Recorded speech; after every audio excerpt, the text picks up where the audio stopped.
All right, Tiffany Williams here on News Talk New England here at Mohegan Sun, where the Connecticut Sun are kicking off their 2024 season on May 14th against the Indiana Fever. Right. Stephen, take us through that. So that's going to be the most anticipated game of the. It could be the most anticipated game of the entire season, just because one woman will be here at Mohegan Sun, and that is ladies and gentlemen, it's Caitlin Clark, formerly the Iowa Hawkeyes. Obviously, came very close to a national championship the last 2 seasons with the Iowa Hawkeyes. Now she's here with Indiana. We just saw her preseason debut against the Dallas Wings. She had 28 points, which kind of goes against what future Hall of Famer Diana Taurasi said. It's going to be a rude awakening for her coming into the WNBA. So, yeah, obviously that was a preseason game. Let's jump against the Wings, but it's going to be for real here at Mohegan Sun May 14th against the Indiana Fever. And let's talk about, we're going to go in and we're going to talk with the players. We're going to talk with some coaches. Coach Stephanie White. We're going to talk Coach January. We got, we're going to be talking with Darius Taylor, the general manager, right. Morgan Tuck, and even Alexandra. And she's a standout, by the way. She's a standout high school athlete, played basketball in Dedham, Massachusetts. She went to UConn herself, and then she got her master's in communications from George Washington. But she's a really great athlete as well as herself. But what I really like about this team is there's so many players on this team that are just in a new place, a new venue. But they know Connecticut because they played for like UConn and stuff like that. Yeah, and even Morgan Tuck, who's the director of franchise development and assistant general manager for the team, she played for UConn herself. A lot of local talent coming here to the Connecticut Sun. But again, I'm very looking forward to the veterans here for the Connecticut, including Dewana Bonner, Alyssa Thomas, just to name a couple of them. Obviously, we talk about it sometimes where the Connecticut Sun are sort of seen by the national media and people, fans of the WNBA, as the third best team in the WNBA behind the Newark Liberty and the Vegas Aces, who have won back-to-back championships. But now you have Candace Parker, who just recently retired from the Las Vegas Aces. So the question is, can the Sun, led by Dewana Bonner, can she take them to the next step? Can they get past the Aces? Can they get past the Liberty and bring a title home to Connecticut? We're about to find out here very shortly, as the season is just about a week and a half away. All right, taking you inside right now, we're going to send it off to DJ, who is already inside, and he's got some good player interviews, and we'll be talking to some players as well later on. So DJ, off to you. All right, everybody, I'm DJ Harding here for News Talk New England with Mariah Jefferson. So I've titled you New Face, Familiar Place. So first, take me through like how's it feel to be back? It feels good. I mean, Connecticut is my second home, so it's kind of a full circle moment for my career, and I'm excited to be here. And speaking of career, that was one of the things I wanted to ask you. You know, you've been to San Antonio, Las Vegas, Phoenix, Minnesota. So, like, what is different about being here in the WNBA as opposed to other places you've been so far? Yeah, I mean, I think it's just the competitive nature that this team has. It's very passionate every single day, and a really heavy focus on defense. And for me, I really like to play defense, so it's exciting to be on a team who really tries to come in and get better at it every single day. And you're talking about the competitive nature, so I wanted to ask you, like, how's it been adjusting to this team? Oh, it's been pretty good so far. I mean, everybody it comes in with good energy every single day. So for me, it's just about putting my best foot forward when I walk in here and step on the court. And then, you know, you're talking about like you coming in. So like, what do you bring to the table for this team? Yeah, for me, I think another defensive presence. You know, I like to pick up 94 feet. I think that helps the bigs be able to get in passing lanes and get a couple of steals, get out in transition, and then on offense, obviously get into my spots and knock it down upper shots. And then, what was your off season like? Like, just out of curiosity. Just working out pretty much every day. Had to clean up and stuff with my ankle, and got that taken care of. So excited to be back on the court and ready to get going. And you're supposed to only working on your games. I wanted to ask you, what was the one thing you worked on? Like, what was the most needed thing? Really more consistent shooting threes off the dribble. So a lot of times last year you see me catch and shoot, even sliding into my shots, but coming off the pick and roll, just take it over, be able to knock it down. And then speaking of offseason, I saw you have an AAU program. So how'd that come about? I've been wanting to get into AAU for a long time. I started off having 3 teams for this summer. Now I have 15. So it's grown so fast in the last couple months, and I'm just excited to be able to get back to what kind of got me started in my career. And then I gotta ask you, like you said, giving back. What advice do you give those players? Oh man, just be consistent. Come in and find 3 things you can do every day. If you want to make it to the league, it's really hard to make it. So you have to do something to stand out other than what everybody else does. And then, like, last question I got for you is, you know, the season starts May 14th. What expectations do you have for the upcoming season? I mean, just for us to be competitive. This team is always in the top 3, top 4 teams in the league. So coming out, taking one day at a time, playoffs and hopefully championship.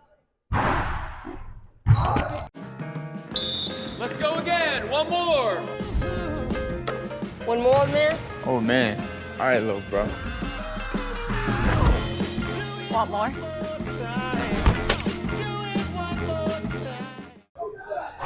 All right, we're here now with Connecticut Sun guard Olivia Nelson Odota. Olivia, what are you guys working on here during training camp for the season? Yeah, just putting in a lot of different actions, a lot of just working on our plays and reading off of each other. And so I think we've been trying to just build our chemistry through just making reads and learning each other and learning how one another plays. What is your team's strongest strength going into training camp? I think we're just all learning off of each other right now. We're kind of, seeing how we play, and I think it helps. I think a strength of ours is that our core group is here. We have Breezy that's healthy and back, and so it's nice to have, that much experience with that many players just coming back, kind of directing us and leading us in that way. You guys host Caitlin Clark and Indiana Fever on May 14th to open up the season. What are you expecting from that crowd at Mohegan Sun? Yeah, I'm expecting a lot of energy. I think we already get a lot of energy. A lot of people, showing out regardless of, who comes in or who we play. And so I think it'll just add another element to our crowd and, just bring a lot of excitement to just kicking off the season like that. As Connecticut Sun Center, Olivia Nelson Odota, thank you for the time. Yeah. Good luck with the rest of the way. Thank you. Let's go again. One more. One more, man. Oh man. All right, little bro. Want more?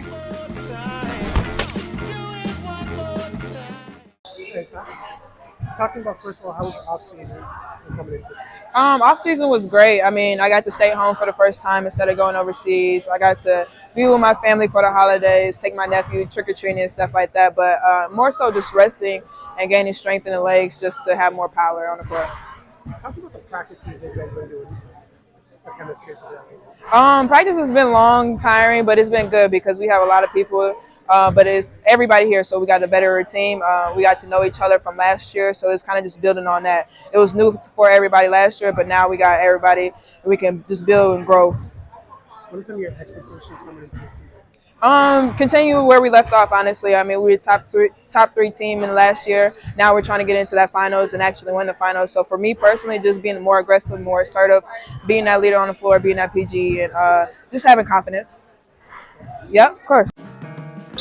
Let's go again. One more. One more, man. Oh man. All right, little bro.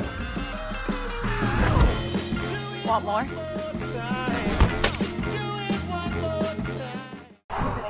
All right, this is DJ Harding here with News Talk New England here at Connecticut Sun Practice. Tiffany Mitchell, first Tiff, how you doing today? Pretty good, yeah, not bad. How's the training camp gone so far for you? For me, it's my first year with the Sun, so just a lot of information, just a lot of trying to get used to the plays and the personnel of this team. But so far, so good.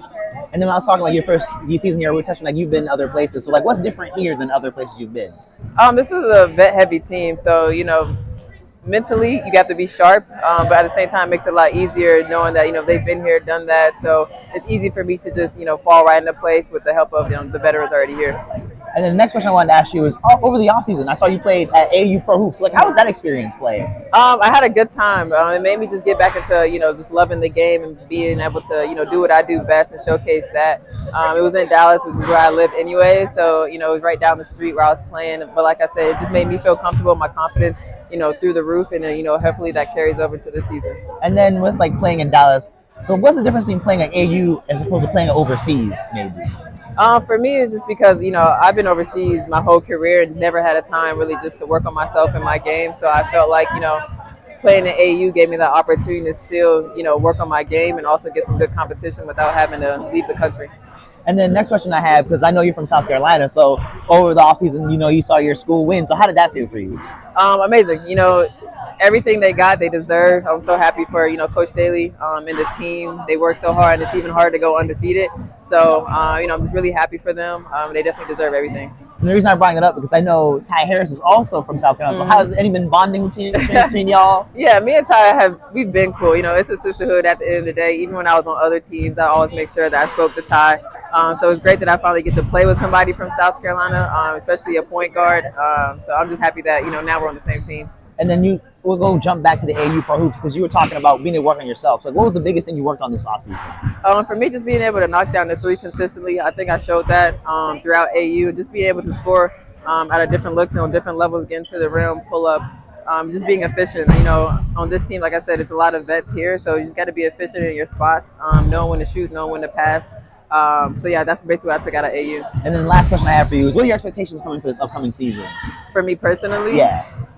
I mean, just to build on, what I've already done in my career. This is a new situation for me. I think, success in this league is built off of, just being in the right fit, So, multiple teams that I've been on, you got to pick and choose, what to do during those moments. So I think, with this team, they'll put me in a position to just be myself. That's basically what I want to come out here and do and just add to what this team already had. All right, thanks. Yeah, thank you. Let's go again. One more. One more, man? Oh, man. All right, little bro. Want more?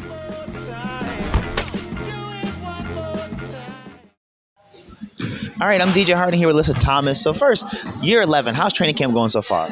It's going well. I mean, a lot of young pieces. Of course, a lot of teaching.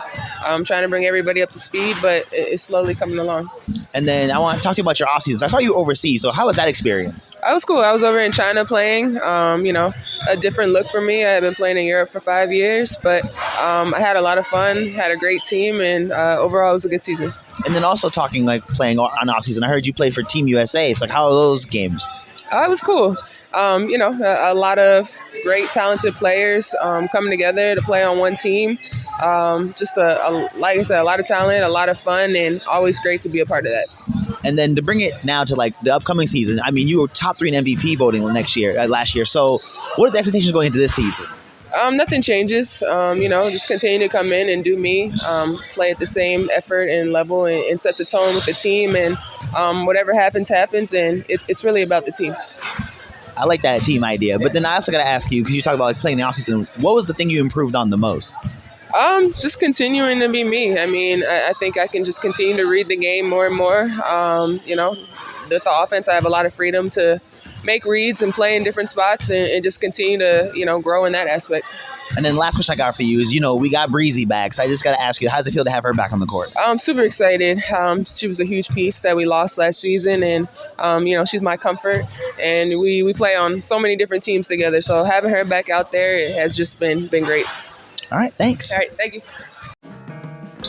Let's go again. One more. One more, man? Oh, man. All right, little bro. Want more?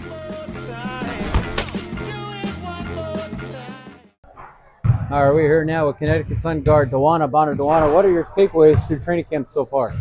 Just trying to get, acclimated with the new people, new system. Just having fun.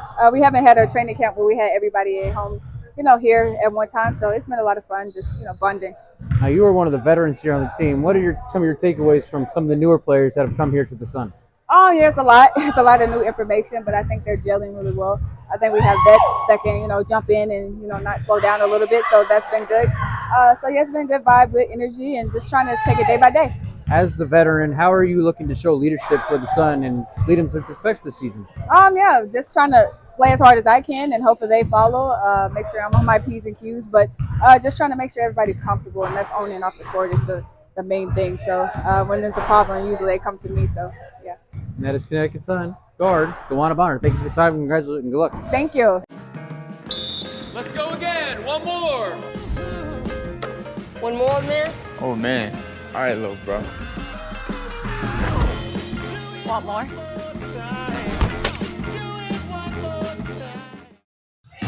All right, Tiffany Williams here for News Talk New England, back here at the Connecticut Sun training facility in Connecticut, here with Coach Breon January. First of all, I love your last name. Is there a story behind that? There actually is no story, just our family name, and I absolutely love it. My birthday's in January, so it's my favorite month, clearly. So happy belated birthday, too. A couple months off, but yeah. Yes.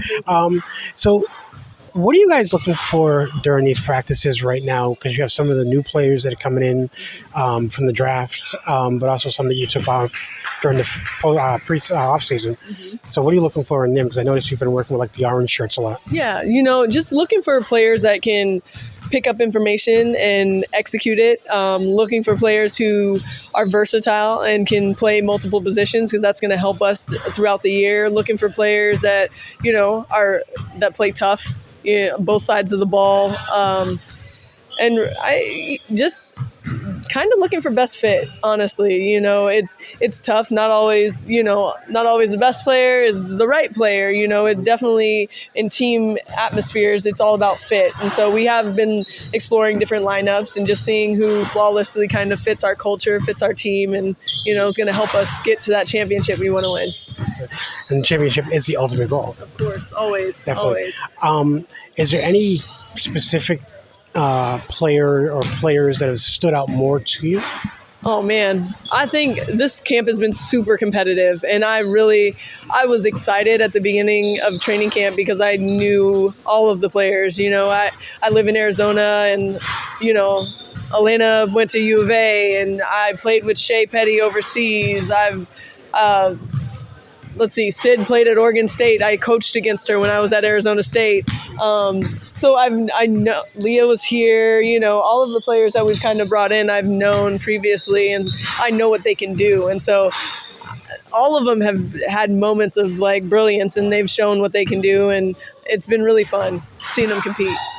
What advice have you given them? Like pulled them aside and said, "Hey, work on this, or can you do this?" Right. I mean, just the consistency and the attention to detail and the urgency, right? You're coming in here, you want to take a spot. You have to show up every day with a focused mindset and high energy.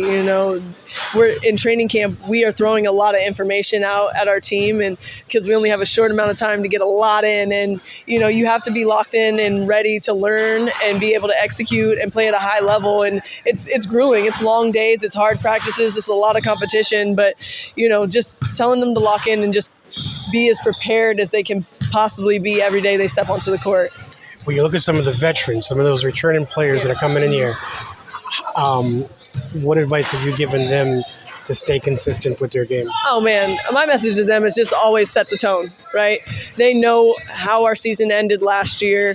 They know where we want to be, and that's where our level should be every day. That's where we need to attack the game every day, and so that's what it is. Especially for the new players coming in, we want them to set the tone, because that's where our expectations are going to be. And so, yeah, that's been it. That's been it. We have a lot of talent here, and I just want them to play up to their talent level every day, which is tough. For News Talk New England, I'm Tiffany Williams, here with Coach January. May 14th, Connecticut Sun kick off their home 2024 season. All right. Let's go again. One more. One more, man? Oh man. All right, little bro. Want more?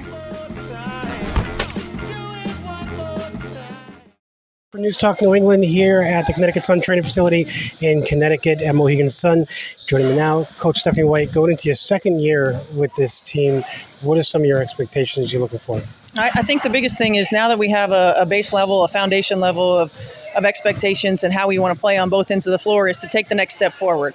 We were really in our infancy in terms of everything that we implemented a year ago. Now we've got to dig a little deeper. We've got to go 2 or 3 steps forward in our execution, in our options and reading our options defensively, in how we want to be disruptive in our coverages. We've got to be a little bit more versatile.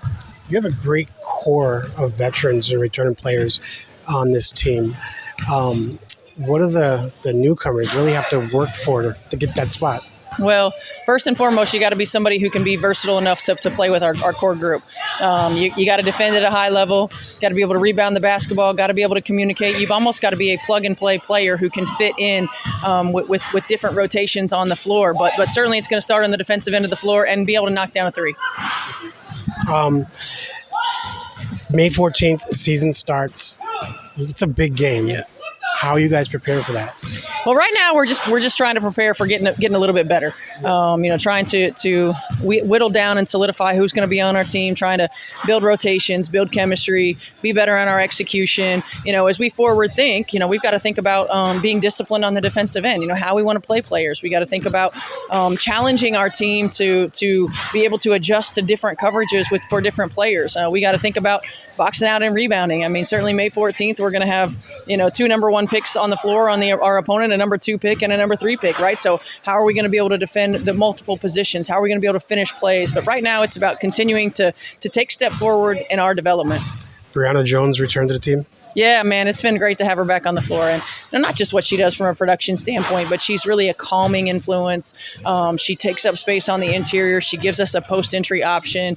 She's a terrific defender and rebound, just an overall smart player. She's a connector, right? She connects oftentimes when we have miscues or we have miscommunication. She's able to connect all the dots for us.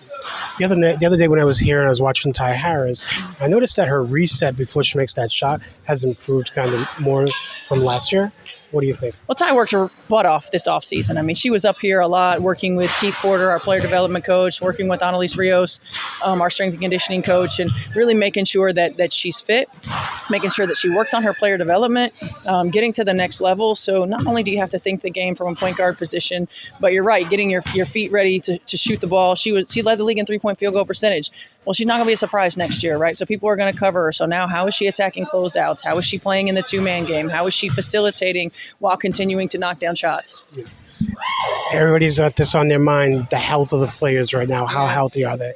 Right now, we're pretty healthy, knock on wood. Right now, everybody looks good. I mean, we're managing and playing the long game with certainly with Breezy, with Mo Jefferson as she comes in off of injury on the offseason. So, it's on us to make sure, first and foremost, that we're managing it correctly. Our strength and conditioning staff and our medical staff, that we're making sure everybody does their prehab, rehab, recovery, and play the long game. For News Talk New England, here at Mohegan Sun, Connecticut Sun Training Facility, I'm Tiffany Williams. Coach Stephanie White, you'll see more of her during the season. Let's go again. One more. One more, man? Oh, man. All right, little bro. Want more?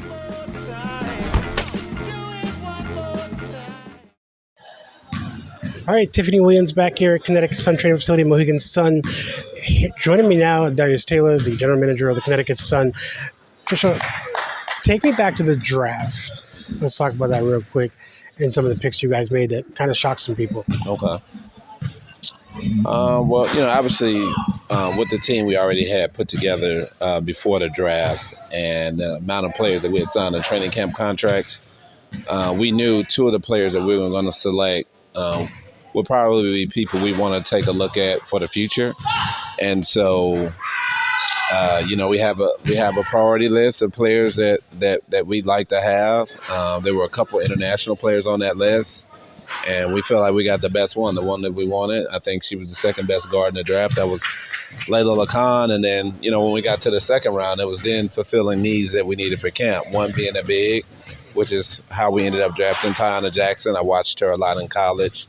My wife's team actually played them twice, so I've seen her live, at Kansas and at home. And she was just someone I thought that was defensively ready for the league in terms of her mobility, her ability to protect the rim, her rebounding. And so, we were happy that she was there when we picked at 19. And then Elena is just someone that we've been watching this year and, needing a big wing that could, play a couple positions and also score 3 different levels. Her being there at 22 was also a plus for us. So I don't want to forget about Abby as well, who we drafted in the 3rd round. But I think she's somebody that, with a year of experience playing professionally will be able to challenge and be a player next year. So I was just talking with Coach Stephanie White. I was talking with Coach January as well.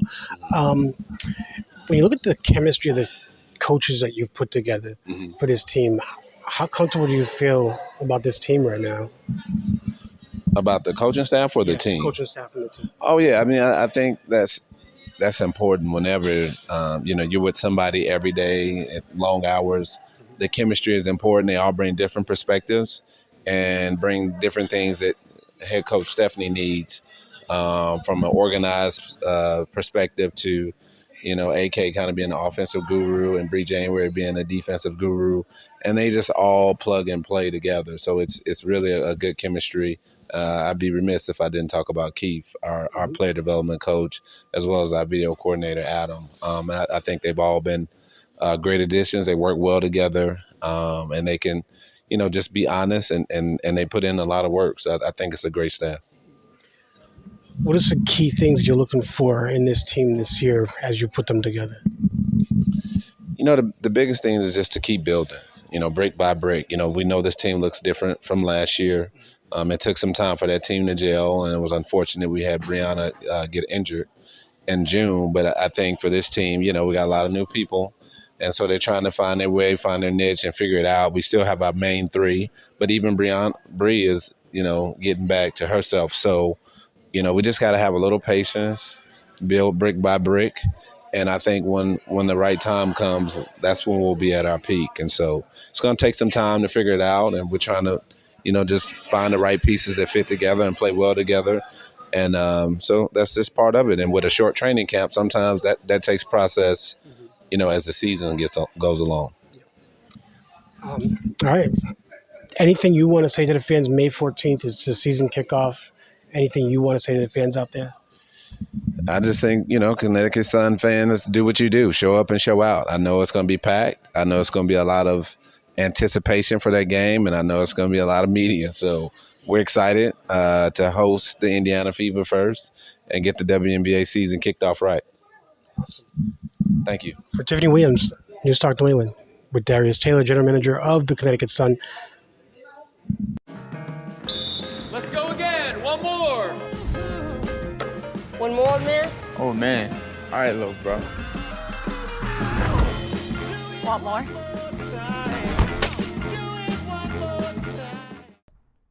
All right, Tiffany Williams here at Mohegan Sun, Connecticut Sun training facility, where we spent the entire weekend getting to go over the team, talk about the team, talk with some of the players, talk with the coaches, talk with the general manager, the director of franchise development, Morgan Tuck, as well, who's the assistant general manager. Stephen, we'll bounce to you first. You talked to Dewana Bonner. Talk to me about that. Yeah, so I'm very excited actually to see Dewana Bonner for the first time in action for the Connecticut Sun. Obviously, she's a veteran of the team, and I asked her about how being a leader, and she's like, there's a lot of new information, a lot of new this, a lot of new that, but I am excited to see Dewana Bonner, one of the more veteran players, not just the Connecticut Sun, but also the WNBA. I'm looking to see how she takes over this team and leads them to the postseason and eventually to the WNBA finals. DJ Jones, she was out last year with an injury. Yeah. She's returning this year. I mean, what did she talk to you about the other day? Well, I mean, the main message for her was just getting back on the floor and missing action. I mean, you were talking about Dewana Bonner as one of the leaders. I talked another leader, List Thomas, we'll touch on later. Breonna Jones makes that big three. So, Yes. So having that piece back, I mean, when I talked to List Thomas, she said it. Like, there's a big piece you're missing. Coach Stephanie, what you talked to, she said it. Everybody knows, like, this is a big piece of the team that we now have back. So for that alone, it was just the getting back on the floor, being excited. She said she took a lot of time, training up here in Connecticut, being in Maryland. I talked to her about that. Obviously, she was coaching at her old college, University of Maryland. Yep. So some workouts there and just getting back in shape. I mean, they got her touching the floor for the first time in weeks, So she was like, at one point, she said when she first time she tried to do a little run, she cried because she's excited to be back. Yep. So, in all honesty, it's a piece coming back, and it's a big piece at that, So just this team's excited to get back on the road. As you said, like, those two leaders, that big three, they're excited to get back on the floor and go take away the season. Darius Taylor, he was talking about the draft and why he picked certain players, and we're going to show you all that. What was your perspective on what he said, though? I mean, looking back on it, in the moment of the draft, kind of like some of my picks and people I personally was like, I think we should go this way, like for certain guards and stuff. I was like, I like this person. I understand what he said because, he said he has a lot of players already under contract. We already talked about the big three. Like, we have 12, only 12 roster spots. And in reality, as we said, looking at this practice, you're seeing about 6 or 7 players that have already been there. So they're most likely returning. And then you got a couple of acquisitions from free agency. So they're probably going to be there. So in all reality, if you're a rookie coming in this year, your chances are kind of slim to none, unfortunately. And so for that, like that's why they get the girl out of France, because most likely she's not showing up this season because the Olympics are coming up. So we're not going to see her until next season. But he said the picks were looking towards the future and then filling in any needs. So like looking back, where I was kind of like, what's the best player available for that position and those positional needs? I understand what General Manager Taylor was saying, where it's like for some of these picks, let's just look towards the future, and because we have players on the contract right now, and most likely we don't have the roster spot. So instead of having to worry about paying somebody now and having a roster spot now, we can just look towards the future. Stephen, when we did that that pre-draft show, there was some picks that you and DJ had made during that pre-draft show. Were you shocked as well when they didn't pick any of those players on the board? No, I kind of was actually kind of excited to see that the girl from France was being drafted as a Connecticut Sun. But DJ just mentioned this. The Olympics are coming up this year. She's from France. The Olympics are in France, so we might even see her until next year. But there was one player from the Las Vegas Aces who just recently retired. So we talk about the Vegas Aces and how they're like the back-to-back champions.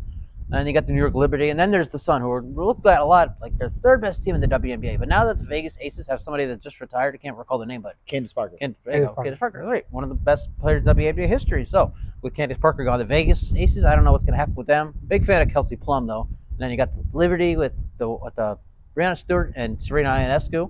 So we'll see if the Sun can overcome the fact that Candace Parker is no longer around. Maybe they can jump the Aces and be one of the better teams in the WNBA this year. I asked you this during the pre-draft show. Do you guys think the Aces were one of the most competitive teams for the Connecticut Sun? Obviously, yes. Well, of course.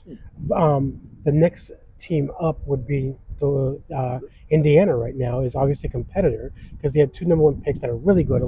Aaliyah Boston and Caitlin Clark, yep. who's going to be here, by the way, on May 14th. That's right, she is. And Coach Stephanie White talked about how they're prepping for that. But for that May 14th game, will that kind of set the temperature for the Sun and Indiana Fever for the season?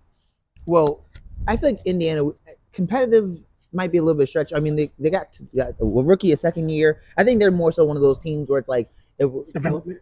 In a sense, like I feel like if you compare it to in an NBA sense, it's one of those like up and coming teams, like a San Antonio Spurs. If you have like one of those like in 5 years they're gonna be running the league. But right now, I don't know. Also with the Aces and Candace Parker, like CP3, definitely a loss. At the same time, she definitely was out half season with a broken foot. So I feel like given that the Aces still got there without her, I don't know if jumping them that would be as simple as they're down a player, even though like let's not underestimate Candace Parker's ability. Right.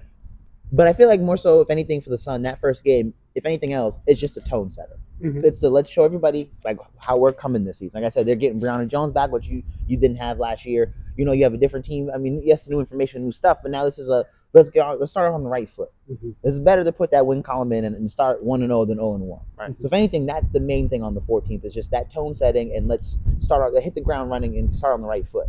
For Indiana, I feel like more so them is just seeing what you have in your Caitlin Clark and your Leah Boston's. I mean, we saw some of them. Of course, they've already played like Leah Boston's second year, but now it's seeing how this team gels that you've put together, and people are expecting, and especially for Caitlin Clark, the huge debut that it's going to be. For them, I feel like less about competitive and more of just more of like a what's to come. But for Connecticut Sun, it's definitely a tone setter. Let's start on the right foot. Let's hit the ground running. I think that's definitely what they need to do. Awesome. Yeah, so I talked with Morgan, but I also talked with Alexandra yesterday. And when we had that conversation, she said, there's not many tickets left for that game. So as expected. That's going to be a sold out game. I believe Darius already said that too. So if you want to get your chance to see Caitlin Clark, you really better scoff up some tickets now where you can, right? Yeah. I mean, in a sense, it's going to be I was almost say biggest debut in WNBA history. You might almost argue. I mean, let's be honest. As much as I know in the past, we've talked about the media attention on Caitlin Clark. I sometimes feel it might be a little bit much. It still is more into attention, and it's going to be the biggest debut ever. I honestly would agree. Yeah. I mean, I talked to some of the other media people, and they're talking about the amount of media requests and everything. It's bananas. Yeah. And it's a thing where like Caitlin Clark at this point right now is the biggest face in women's basketball right now. Yeah. Aaliyah Boston, I don't even think I like her. I like Aaliyah Boston. I covered her at Worcester Academy, so I like her. But I don't even think it was as big as her debut. That's my thing. It's like literally like the two biggest faces in women's basketball right now are Caitlin Clark and Angel Reese. Yeah, honestly, because when I was talking to some media people and they're talking about the requests, the biggest request games for Connecticut Sun, it was when the Fever comes down and when the Chicago Sky comes down. And I'm like, and honestly, as much as it's like, oh, there might be a better player than Caitlin Clark, or who's the best player might be different. The biggest face, like the label and the name of the brand, is Caitlin Clark. Like it's a thing where, like you said, tickets, if they're not sold out, they close because everybody and their mother and their grandmother wants to come see this game and see Caitlin Clark debut. And you know, Connecticut Sun, Connecticut faithful, they come out. And people that got to see UConn and that's the other thing too with the Connecticut Sun is you got to think there's already a good fan base here, and they usually fill up a good amount of seats. And now on top of that, now you're gonna get all the people who are now joining women's basketball and showed up in the last couple months knowing that she's going to be here on the first game of the month. Because I said, when I looked at the schedule, I remember I joked with you, Steve, and I said, oh, that's going to be a crazy game and a wild way to start the season, because you get like maybe the biggest face in women's basketball right now coming here for her debut versus a team that's supposed to most likely will be competitive and we will see down the road. Like it spells this headline, you know, I think the game's on ABC. It deserves to be. Like that's Sunday morning, Sunday afternoon, like NBA TV right there. We'll be watching it on TV, but you'll be there. Yeah, you'll be there. Well, I'm gonna say God willing at this point, just in case. But hopefully, I will be there. Yes. One more thing on Caitlin Clark. She just had her preseason debut. She had 28 points. Yeah. And this goes against what Diana said. She said you're getting her for a hard awakening coming into the WNBA, and we're gonna see that here. I mean, we saw it on May 14th. You know, I semi agree with Taurasi. I don't think it's gonna come right away. I think it's gonna eventually show up though. Like I think without a doubt she's gonna have her welcome to the WNBA moment. I just don't know when, because it's still preseason. So there's a world where it might be on a little bit of hold, and it might come hit her on the 14th possibly. That's kind of my money's on the 14th. I think, you know, versus a more competitive team, because they play the Dallas Wings, and you know you gotta think, because preseason most of their vets are not gonna play as many minutes and stuff. So for that, and I'm like, maybe I think Taurasi might be proven right on the 14th possibly. We'll see though. So, as you all saw, the interview with Morgan Tuck and the interview I did with Alexandra, I talked about women in sports leadership in New England and the visibility of women in sports altogether. But one of the questions I asked also was, how can males in sports and male athletes, drive that visibility of women in sports? And I was going to ask you guys, how can men help drive the visibility of women in sports? I mean, I think there's a very simple answer to this, because in reality, it's just giving it the attention it deserves. Mm-hmm. You know, I mean, same thing when your Kobe's and Chris Pauls showed up. I think Alexander said the same thing, where it's like when they were at games on the sidelines, now people are like, oh, if they're watching, I want to watch, you know. Mm-hmm. And I think like the same way like the NBA supports the WNBA, it's kind of like the same thing with just in general. I think it's a life lesson. When you support people and you help, things happen, you know. So I feel like for the men, it's the same simple thing as women have probably done for them since the beginning of time. It's just, you support us, we support you. So I feel like it's a really simple thing of, I mean, me personally with my friends, sometimes when they ask me about WNBA, I said, honestly, if I'm a high school coach, I feel like I'd rather show them WNBA footage than NBA footage, because they're not trying shooting 40-footers and trying to dunk on cats, and you know they're playing good basketball. And it's a thing of like, the attention it deserves, it's just not getting. Yeah. So if anything, for all men, I bet Steven agrees with me, you just got to show them support and give them the attention that they deserve. Mm-hmm. Yeah. I mean, TJ said it himself. Simple answer. 3 words. Watch the game. The game's on TV. Put it on the TV. That's all you got to do. Ratings brings in sponsors. Sponsors brings in money. Money brings in players for these WNBA players. So if you are a male looking to support women's sports, watch the game. WNBA is coming, ladies and gentlemen, and we are here for it, especially May 14th when the Sun hosts Caitlin Clark in the Indiana Fever. We'll let you close real quick on. Give you a 60-second blitz.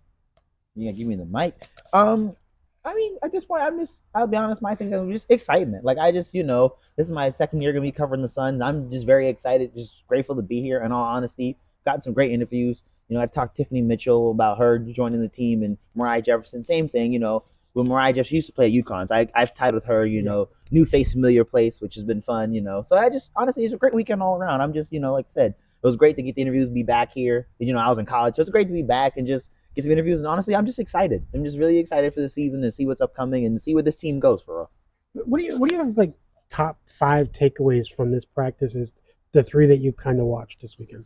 Okay, well, I mean, I think the simple first couple will kind of underlie the like this team is here. I feel like in a sense, like I said, Breezy being back, you know, everybody gelling. Coach White has a second year here, so now everybody's getting used to her. I think some of those simple takeaways. I feel like another thing with Ty Harris is going to have to step up as a starting point guard with Heidemann now gone. So that's another thing I noticed when they're having their starting five, where she came off the bench first. Now she's in the lineup. Yep. I think same with like a Dejanay Carrington replacing Tiffany Hayes. So I feel like it's like most of the takeaways were just seeing some of the new lineups and new rotations and like the chemistry, how it's going to change and alter, and taking in that new information. I feel like that's more one of those things. I feel like some of the players talked about that in interviews that you saw, and it's just kind of simple. I feel like it's more about just getting used to the new offense and getting used to the new players, and then like above all else, like I said, Breezy's back. I feel like that's such a big focal point of that offense that's now going to be back again. I remember covering them the first half before she tore her Achilles and how that team looked as opposed to after. And then granted, Alyssa Thomas stepped up and started having triple doubles and they played well, but like Breezy's back. Steven, 5 takeaways from today's practice. 5 takeaways, obviously. I opened it up with it. I'm looking forward to seeing how DeWanna Bonner takes leadership for this team. I'm looking forward to seeing some of the players that might not make the team, see how they'll do the rest of the way to training camp. Look forward to seeing Alyssa Thomas out there. Look forward to seeing, again, we talked about Candace Parker retired. Can the Sun overtake the Aces for maybe this first or second spot? And how are they going to do against the New York Liberty, who I think, with Candace Parker gone, and again, big fan of Kelsey Plum, I think New York Liberty might be the best team in the WNBA right now. But the Sun, they got their number. So we'll see what happens coming this season. I'm going to have to say I think the best team in the WNBA right now, and I'm kind of biased, is the Connecticut Sun. Look, and that's going against Atlanta, which I never do, right?